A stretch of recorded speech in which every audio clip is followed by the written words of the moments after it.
Alrighty, this has been many years in the making. You've been emailing me for how long? Ever 2, 3 years. It's a good thing you didn't come earlier because this is so much better. So Okay.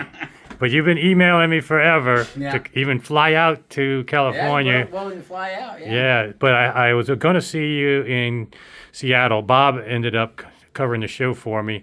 This is an iteration that's more advanced than what you were showing with all the There's wires. a lot of changes. Yeah. Yeah.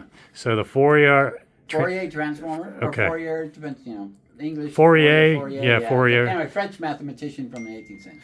Why don't you walk through people Okay. what you're doing All right. here, because it's going to be pretty complex. Okay.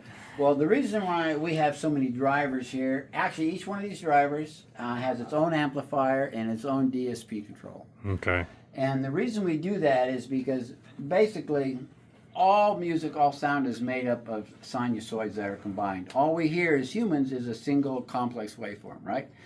So when I started and was going through all these iterations, I began to notice sine waves pop up.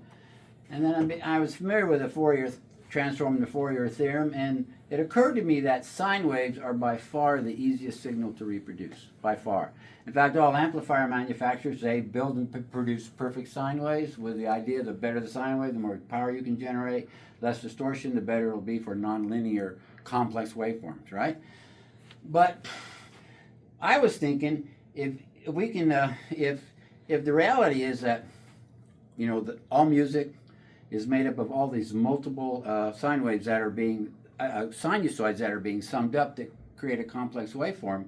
What if we take each one of these drivers to produce the fundamental and its harmonics? The fundamental, second, third, fourth harmonic going up. And then with each driver having a very easy job, produce these very easy signals, nature is going to sum them up as they come off the driver and recreate that original signal. And so it was an experiment, like in Seattle, I just found some way to stack them all up vertically, put them in the home, played it, and holy cow, this thing really works. Right. Sounds better than I expected.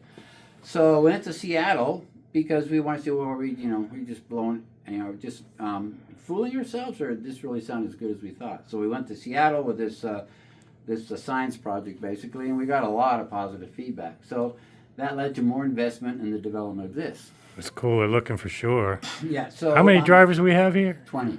And each one has to be a different size because it's cut. Well, these three are the same size. So we use each driver. For example, you want to move a lot of air. The lower frequencies need to move a lot of air. We have actually four 12-inch drivers plus a 10-inch. So you can get to probably 20 hertz then. Huh? Oh yeah, probably. But I'm not. I don't find anything much below 30 hertz that musical, so I don't worry about it. Right. So this I think rolls off at 30 or 35 hertz. And now our next one is going to have the woofer incorporated into the bass unit here. So, but that's the next part. We're lucky to get this done in time. Yeah, that's a huge bass. Holy cow. So each one of these drivers covers very narrow frequency range. So if you get a big swings in a signal, the driver isn't compromised by having to stop and restart because there's another sinusoid underneath it that wants to pull it down. This thing can go all the way up. The other driver playing the other harmonic can do its full swing, and when they come together, they're going to cancel each other to some degree, but you're going to get a much more realistic impact. The most important thing is, though, because they're just doing sine waves, they stay in phase with the original signal. Because when a woofer does this, then it has to go up like this and down like this. What happens is it goes like this. You got all this mechanical momentum and inertial mass that has to stop instantly and reverse to stay in phase. We know that's not going to happen. No matter how much you spend on a woofer, you're not going to defeat the laws of physics. But sine waves, la-di-da, no problem. So, So three or two of the drivers, as you get higher up, they carry and they can do the fundamental, but each one's doing a different one. Yeah, so each one of these is playing a different part of the harmonic sequence, right? Okay. So, and okay, I don't know if you can see this here, but this is the original electrical signal. And this is like the beginning phrase, I think, from a Diana Krall song. And then we took a snapshot of that same phase from a very popular, highly reviewed three-way speaker. Now, that's a dramatic difference. Now, it sounds better than it looks, honestly. You can tell it's piano, you can tell who the singer is, but it's typical of what you hear for, the average consumer. Now this is a $2,000 Hi-Fi Man headphone, and it looks a lot more like the original Signal than this does. Yeah. And this is our speaker. And our speaker has to deal with room acoustics as well as the original Signal. But you can see we catch details in here. They're not the same. They're exaggerated, probably because of room acoustics, room reflections. That's pretty close. But you see, this is very close to this, considering the room reflections. And that's because this remains in phase with the Signal. All other speakers are going to do this because they're not going to be in phase. The only way to get this is to stay in phase with the Signal. And that's what gives us that very airy, open, natural sound. Now, we've been playing today, and we haven't had a chance to really tune it in. I just got off to work, opened the door, let's go. Okay. So I'll probably do that So tonight. tomorrow I'll come listen. Because because it'll get some more breaking, too. These are brand new. Okay. And so, I slept all night with it. Okay. You know. But this is the DSP engine here. Yeah. These So- are made by the Buckeye amps. He does, he saves you money by not spending a ton on the course, but he gives you a very good Encore or Purify boards, whatever you want. Okay. And so we buy those. These are 8-channel amps. We have 5 of them, so we have 20 channels per speaker. And then we have the Danville Signal, Grey Wolf DSP boards. So all we got to do is pull out all the other cables they had for interconnects, plug these in, and they drive. So we can drive the amp without all the interconnects we had in Seattle. Okay. So one spit of signal in, and you're ready to go. So now we're going to have new cases made, so this will all be internal. But again, it's something we couldn't finish for the show.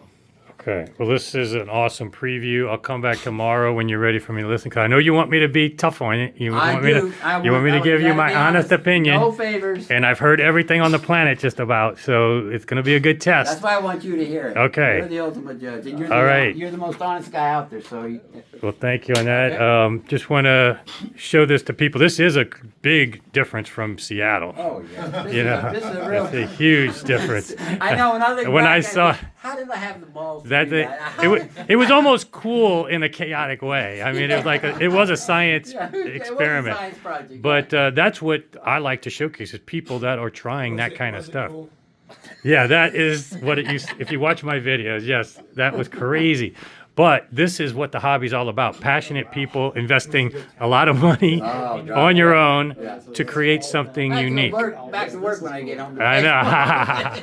No, this is what I like to feature. I mean, there's a lot of good big brands and big names, but that gets covered enough. This kind of stuff doesn't get covered. And we wanted, if somebody said this is the best in the show, we wanted to mean something. Because they have everything here. No, exactly. I mean, it definitely has got the biggest bass in the show. I mean, what is the size of this bass? Yeah, well, this is that's just that's a SBS. No, but I mean, this was just something we had to get.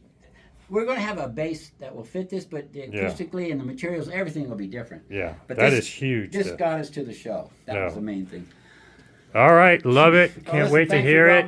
We'll see y'all tomorrow. Good meeting you guys. All right.